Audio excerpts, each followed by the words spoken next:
இத்தனை நாள் நியாயத்தை பற்றி பேசினேன், கரெக்டான விஷயத்தை பற்றி பேசினேன். இப்போ கொஞ்சம் இந்த உணர்வுகளை யோசித்து பேசட்டான். நான் சொல்கிறேன், உணர்வுகளோடு பேசினா, உணர்வுகளை மதித்து பேசினா உண்மையான விஷயம் சிலது சொல்ல வேண்டிய வரும். அது என்னன்னு நான் சொல்கிறேன். இந்தியாவில் எல்லா பாருமே கம்மியாக இருக்குது. நிறைய பார் இன்னும் திறக்கணும். இன்னும் நிறைய பப்பு இருக்கணும். நல்ல டான்ஸ்லாம் நடக்கணும். நிறைய சிகரெட்லாம் இப்போ பத்தலை, இன்னும் நிறையா வரணும். இன்னும் போதை மருந்து நிறையா வரணும். ஏன்னா இங்கே அவ்வளோ கஷ்டம் இருக்குது, மக்கள் அவ்வளோ கஷ்டப்படுறாங்க டென்ஷனில். இதை இன்னொன்று நீங்கள் தெரிஞ்சுக்கணும். ஆன்சைட்டில் பாரே இருக்கக்கூடாது, எந்த ப்ராடக்ட்டுமே இருக்கக்கூடாது. ஏன்னா அவங்களுக்கு எல்லா வசதிகளுமே இருக்குது. இதுக்கு மேலே அவங்களுக்கு என்ன வேணும்? இங்கே இருக்கிறவங்களுக்கு கஷ்டம் இருக்குது, அதனால எல்லாத்தையும் ஓப்பன் பண்ணு. எல்லாமே அழியட்டும், எல்லோரும் கஷ்டப்படுற எல்லாமே ஜாலியாக இருக்கட்டும்.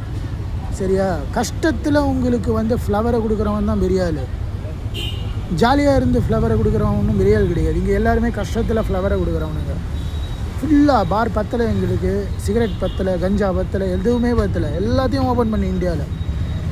சரியா? இன்றைக்கி நான் சொல்கிறேன் இதை. பை. ஜாலியாக இருங்க.